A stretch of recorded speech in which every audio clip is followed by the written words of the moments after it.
tentang apa namanya model birokrasi dalam pengembangan di masyarakat atau pelayanan di dalam masyarakat. Tentunya hari ini nanti kita diskusi ya. Kalau diskusinya pertanyaannya disiapkan. Monggo Mbak Desi. Monggo Mbak Desi.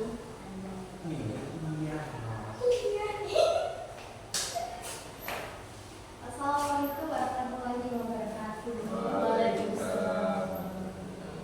Jadi teman-teman, hari ini kita akan kembali berdiskusi tentang model pengendalian birokrasi dalam perkembangan masyarakat.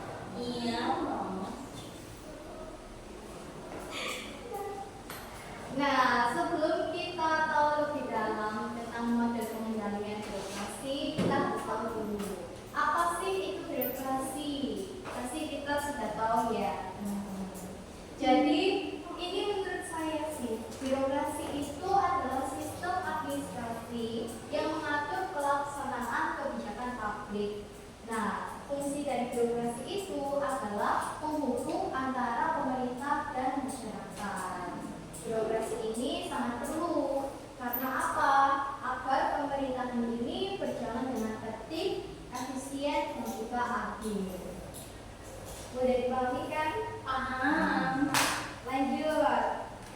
Nah, sekarang ini kita masuk tantangan birokrasi di era modern. Yang pertama itu yaitu kalau diambil dari fenomena di Indonesia, bisa disebutkan kurangnya transparansi dan juga akuntabilitas. Lalu yang kedua itu prosedurnya itu panjang dan juga lambat. Nah, yang ketiga adanya kesenjangan antara kebijakan dan kebutuhan masyarakat. Lalu yang keempat ada resistensi terhadap perubahan digital.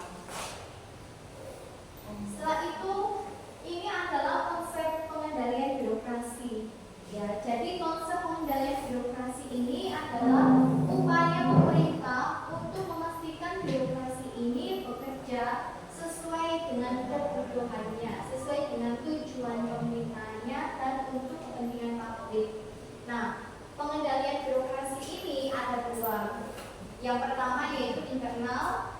Internal ini pengendaliannya diawasi oleh lembaga pemerintah, inspektorat, lalu ada kementerian dan lain-lain. Lalu yang kedua, pengendalian birokrasi ini diawasi oleh faktor eksternal, yaitu kontrol masyarakat, lalu media sosial, dan bisa saja oleh DPR. Nah, ini adalah model pengendalian birokrasi. Ada 4. Yang pertama yang dipakai di negara ini yaitu model rasional legal Weberian. Jadi birokrasi ini berjalan berdasarkan aturan formal dan hierarki. Lalu ada model manajerial atau new public management, yaitu fokus pada efisiensi kinerja dan pelayanan publik seperti sektor swasta. Lalu ada good government, yaitu menerapkan transparansi, partisipasi masyarakat dan akuntabilitas tinggi. Lalu yang keempat itu ada model digital government, yaitu adalah pemanfaatan teknologi informasi untuk pengawasan dan pelayanan publik. Begitu, mudah dipahami kan? Lalu ada strategi pengendalian yang efektif itu bagaimana sih? Jadi strateginya yang pertama yaitu pemerintah harus meningkatkan transparansi dan partisipasi publik. Lalu yang kedua, penguatan etika aparatur dan budaya pelayanan, ya, serta harus diterapkan e-government. Yes. Lalu yang ketiga, adanya evaluasi kinerja. Itu adalah strategi yang harus. Evaluasi kinerja output dan juga outcome. Lalu ini adalah pengaruh perkembangan masyarakat. Jadi ini masyarakat yang sekarang ini perkembangannya itu masyarakat semakin kritis dan mulai teknologi. Lalu yang kedua, tuntutan akan pelayanan publik ini cepat dan transparan itu harus dilihat. Lalu yang ketiga, pemerintah ini harus aktif ya untuk perubahan sosial dan juga digitalisasi. hampir mau selesai. Jadi ini adalah kesimpulannya. Jadi kesimpulannya adalah pengendalian birokrasi ini penting untuk memastikan birokrasi efektif dan melayani masyarakat. Nah, koordinasi antara nasional, teritorial, dan juga digital itu sangat diperlukan di perkembangan birokrasi yang sekarang. Lalu masyarakat ini sangat kooperatif dalam mengawasi jalannya birokrasi atau pemerintahan. Ya, kata-kata hari ini birokrasi yang baik bukan yang bisa terlebih, tapi yang sebenarnya transparan dan melayani. Terima kasih. Terima kasih. Oke, sekarang kita diskusi ya.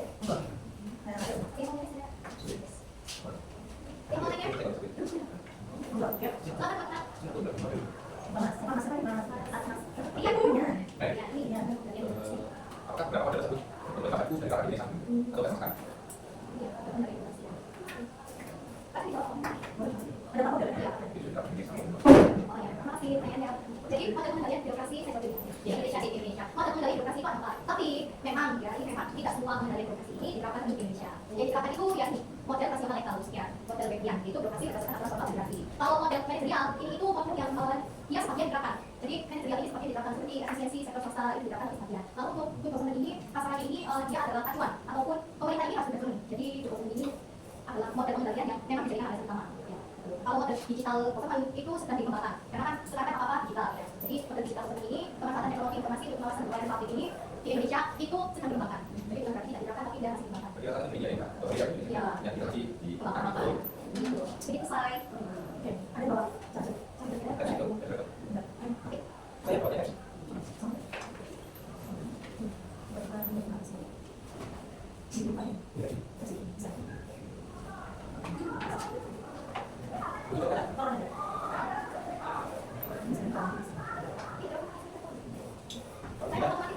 Kalau tidak nggak ada apa.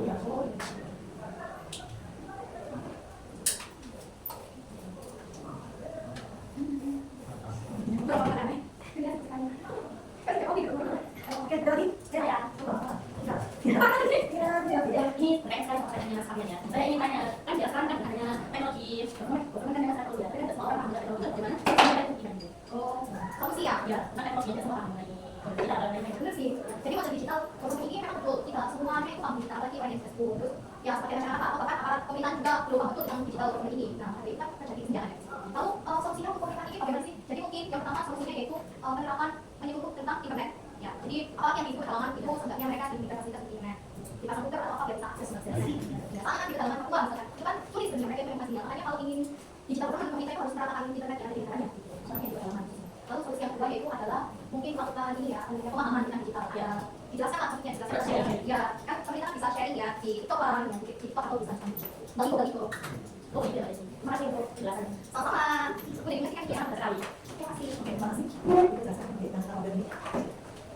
Model pengendalian, model pengendalian dan birokrasi pada saat itu model nasional atau legal yaitu pengendalian yang dulu ya. Yang kita sampaikan yaitu birokrasi berdasarkan pengalaman dan kreatif apa? Pendapatan struktural. Yaitu model itu itu transparansi, partisipasi masyarakat dan kualitas yang sangat tinggi. Yang ketiga model manajerial atau public management. Aku ada efisiensi kerja dan produktif seperti sektor dari swasta. Model kita yaitu government ya. Model kita yaitu government yaitu konsentrasinya di government yaitu teknologi di mana kita boleh apa government kalau ini fokus dari teman-teman sumber daya manusia ya transformasi ini juga karena sudah memakai yang namanya transformasi digital. Nah, kalau kita ada sama tema ya dari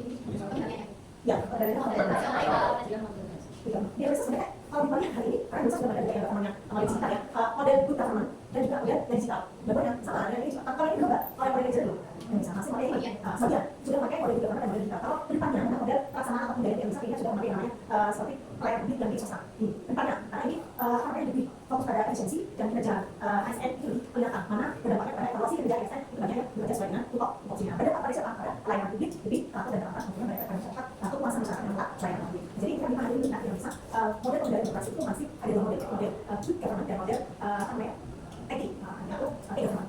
Tentunya sebenarnya kalau berdampak government juga berdampak pada manajemen hanya mengevaluasi kinerja di dalam ASN dengan memakai good government itu juga lebih seperti misalkan semuanya lebih diketahui melalui akunnya masing-masing ASN misalkan mencatat birokrasi.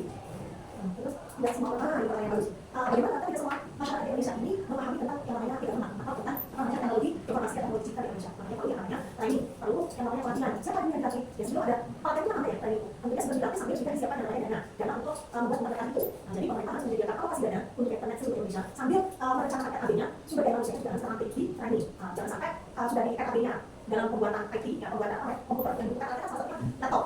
selain laptop, handphone, selain itu juga harus ada internet. Walaupun kita harus sumber daya manusia, ASN-nya dan birokrasi sudah dilatih, tetapi belum ada internetnya, tidak ada guru. Jadi bagaimana harus kita pertama adalah harus mempunyai internet. Benar ada internet, tentunya ada yang lain bahannya, yaitu training SDM supaya dalam